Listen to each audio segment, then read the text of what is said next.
बात करते हैं हमारे आज के स्वदेश हीरो की, जिनकी आवाज का जादू इस कदर छाए कि दिल और मदहोश दिमाग हो जाए, जिनके पास है सुर लय ताल का बेजोड़ संगम। ऐसे ही संगीत सम्राट हैं सोनू निगम।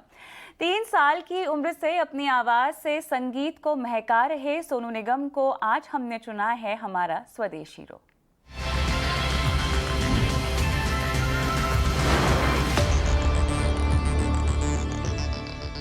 सुर लय और ताल का बेहतरीन संतुलन जहां एक साथ दिखता है, सोनू निगम का नाम देश की ऐसी ही चंद हस्तियों में शुमार होता है। सोनू निगम जिनका हर गाना एक नई लकीर खींचता है, जिनकी आवाज एक तरह से गाने के हिट होने की गारंटी है। सोनू निगम का जन्म 30 जुलाई 1973 को हरियाणा के फरीदाबाद में हुआ। उनके पिता अगम कुमार फरीदाबाद और मां शोभा निगम उत्तराखंड के पौड़ी गढ़वाल की रहने वाली हैं। सोनू के पिता मशहूर स्टेज गायक थे और ये पिता का ही असर था कि उन्हें संगीत से इश्क हो गया। 3 साल की उम्र से ही गीत संगीत उनकी जिंदगी का हिस्सा बन गए। उनका ये मेहनत और संघर्ष ही था जिसके दम पर सोनू निगम ने केवल भारत को ही नहीं बल्कि दुनिया को अपनी गायकी का दीवाना बना दिया। 2 बार फिल्मफेयर पुरस्कार और राष्ट्रीय फिल्म पुरस्कार से सम्मानित हो चुके सोनू निगम की लोकप्रियता का अंदाजा इसी बात से लगाया जा सकता है कि लंदन के मैडम तुसाद म्यूजियम में उनका स्टैचू लगाया गया है। उनसे पहले किसी भी संगीतकार का स्टैचू मैडम तुसाद म्यूजियम में नहीं लगा था।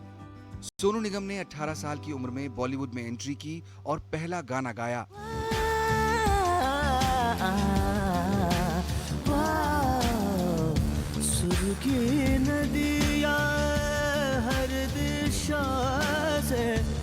बहके सागर में मिले बादलों का रूप। देखते ही देखते वो हिंदी सिनेमा की दुनिया में एक जाने माने गायक बन गए। कल हो न हो गाने के लिए सोनू को फिल्मफेयर अवार्ड भी मिला। उन्होंने टीवी शो सारे गामा को भी होस्ट किया। सोनू निगम देश के उन चुनिंदा गायकों में से एक हैं जिन्होंने हिंदी के साथ साथ दूसरी भारतीय भाषाओं में भी गाने गाए हैं।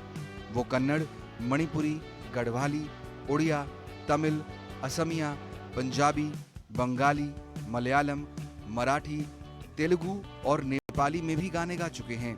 हर भाषा में उनकी गायकी का जादू सबके सिर चढ़कर बोलता है। यही वजह है कि गीत संगीत की दुनिया में परचम लहराने वाले सोनू निगम को हमने चुना है आज का स्वदेश हीरो। चलिए, तो हमारे साथ सोनू निगम खुद खास चर्चा के लिए मौजूद भी है। स्वागत है आपका स्वदेश आर में। ये बताएं हमें, इन दिनों हम देख रहे हैं कि मार्केट में एनएफटी का क्रेज बढ़ता ही जा रहा है। क्रिकेटर्स, बॉलीवुड स्टार्स तो अपने अपने एनएफटीज लॉन्च कर ही चुके हैं, लेकिन पहली बार म्यूजिक इंडस्ट्री से सोनू निगम भी एनएफटी लेकर उतरे हैं।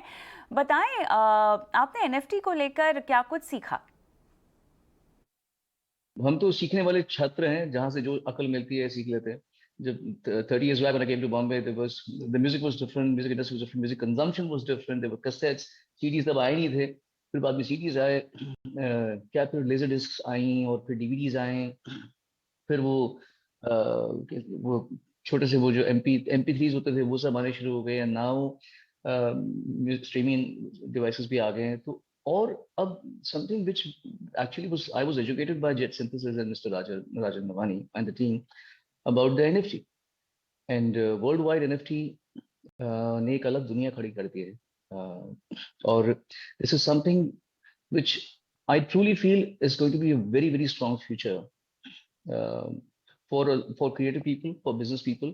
इसकी इतने सारे प्रोस्पेक्ट हैं तरह की, मैं खुद अभी तक जब मैं बात करता हूँ ना, मैं कुछ नई बात सीखता हूँ। बोलते बोलते मुझे समझ में आता कि अरे हाँ, पॉसिबिलिटी ये भी है वो भी है। तो हमने किया क्या है, there was a beautiful song of mine which I sang about a couple of years back called Hall of Fame. I sang this in Philadelphia and एक बहुत अच्छा कंपोजर है वहाँ पे, जिम बीन्स। वो गाना इतना अच्छा हो गया था मुझसे, गाना इतना कमाल का था because I didn't know इसको मैं पब्लिक डोमेन में लाऊं तो इसकी इज्जत क्या होगी। कभी कभी आपको लगता है ना कि ये कुछ ऐसी खास चीज मैंने बना ली है, कोई खास पेंटिंग हो या कोई खास स्कल्पचर हो, कुछ भी हो, आपको लगता है। तो वो गाना ऐसा बना कि मुझे पता नहीं था कि मैं उसे क्या करूं, तो मैंने उसको रखा हुआ था अपने पास में। तो जब मुझे एनएफटी के बारे में थोड़ा सा ज्ञान दिया गया, when I was told about NFT by Jay synthesis and Rajan ji, I they said क्या है ऐसा कुछ जो आपका सबसे दिल के नजदीक है, जिसको आप एनएफटी के लायक समझते हैं, योग्य समझते हैं. So Hall of Fame came into my mind. So we revisited the song. We shot a beautiful video for it. And Jet Synthesis is a prolific company who have roots in a lot of different things, and they have knowledge and contacts and information and the vision and the. I feel a lot of class and dignity, which I wanted to be associated with. So I'm very happy that they're educating me with that. So we are starting with first Hall of Fame, and second the habit in the last 33 years of mine of documenting every song that I've sung up till now. जब मैं दिल्ली में गा रहा था तभी भी document करता था. जब मैं बॉम्बे में आया 91 में, तब से आज तक आई डॉक्यूमेंट ऑल माय सॉन्ग. कौन सा गाना किस फिल्म के लिए, किसके लिए गाया है, composer, lyrics writer, studio, time, ये सब मैं लिखता हूँ. तो ऐसे मेरे कई गाने हैं जो कुछ हो सकता है कि बहुत बड़े चाहने वाले हों, फैंस हों, जिनको चाहिए हो कि यार कल हो ना हो इसने ओरिजिनली कैसे लिखा था. बिल्कुल. ये बताएं हमें कि एनएफटी को लेकर ऐसी कौन सी बात है जो आपको सबसे ज्यादा पसंद आई है या समझ आई है? Dealing with or mingling with people who have their own you know, the, the the vision in a business is also a certain form of creativity. It's not just about dealing with in money and when you have a vision, when you know what you can do and what are the prospects of a certain idea, that's also called creativity. So I'm really enjoying. We had a great time in London. We had lots of conversation. I learned a lot from them, and even I could myself come out with various ideas while talking about it. So it's like a river having many tributaries, and it keeps on going and going and multiplying and multiplying. And so I think the world is now going to see a lot of various different dimensions in business and art, and it's merging together. बिल्कुल. लेकिन आजकल Sonu technology का ज़माना है और 1991 के दौर में आप किस तरह से अपने गाने यहाँ पर लिखकर मेंटेन करते थे, बताएं. I am the same. I carry my briefcase. I carry my registers in it. I have my wife's old love letters that's written to me all in that briefcase.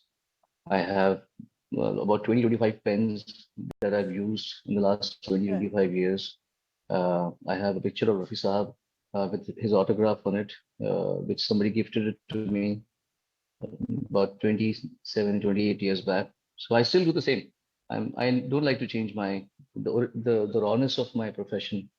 This is something which originates from my within. I still take the names of my gurus before singing, before the microphone switches on, and I speak my first hi, hello. Before doing that, mic check. I take the names of my teachers, my gurus. Tata Bhai, Asha Bhai, Rafi Sahab, Kishore Kumar ji, Mandari Sahab, Hemant Kumar ji, Sehgal Sahab, Master Madan ji, Mahendra Kapoor ji, Tarat Mahmood ji, and of course the composer and the singer, co-singer if I have any. So I am still like that, a little blacked out in my head. Sonu बताएं कि क्या music industry में कभी NFT की चर्चा होती है? नहीं, इनफैक्ट अभी चर्चा किसी को पता नहीं चला. एनएफटी का फुल फॉर्म ही नहीं पता लोगों को, तो इसलिए अभी आहिस्ता आहिस्ता हम ही सीख रहे हैं. एंड बट ये एकदम शुरुआती स्टेज है एनएफटी के बारे में. लोग म्यूजिक के बारे में इतना नहीं पता, बट हाँ अब्रॉड में थोड़ा बहुत, if I am not wrong, Rajan ji बताएंगे, अब्रॉड में NFT is getting popular a lot. एक एंड इंडिया में भी एक कोई सिंगर है जिसने कुछ बेचा है, मुझे मालूम है, मैंने सुना. सो ऐसा नहीं है कि किसी को इतना पता नहीं है. जिनको पता होना चाहिए उनको पता है. अच्छा, फिलहाल ऑब्वियसली कोविड के चलते हमने देखा कि 2 साल से कुछ दिक्कतें ज़रूर थी, लेकिन फिलहाल कैसा माहौल है? काम के बारे में कुछ जानकारी दें. Everybody is busy now, thankfully. We all had lost the habit of this gruesome schedule that we have been all used to. And I have been doing this for the last 44 years. I've been working professionally as a singer for 44 years. Never has come a time in my life when I haven't performed on stage. And earlier it was only stage shows. Then I came to Bombay in 91, and then it was film music and everything, television shows. And so I've had a very, very resourceful, very, very hardworking career in my life. 1.5 years from the pandemic time, it was only about doing my riyaz and working out. And आप हमारे साथ हैं और कोई गाना ना गुनगुनाए ऐसा तो हो ही नहीं सकता. कल हो ना हो का टाइटल सॉन्ग अगर आप गा सके तो अच्छा होगा. हर घड़ी बदल रही है रूप जिंदगी, छाँव है कभी कभी है धूप जिंदगी, हर पल यहाँ जी भर जियो जो है समा, कल हो न हो। चलिए, बहुत बहुत शुक्रिया सोनू, समय निकालकर हमसे बात करने के लिए, और आपके आगे के सफर के लिए आपको तमाम शुभकामनाएं। चलिए, इसी के साथ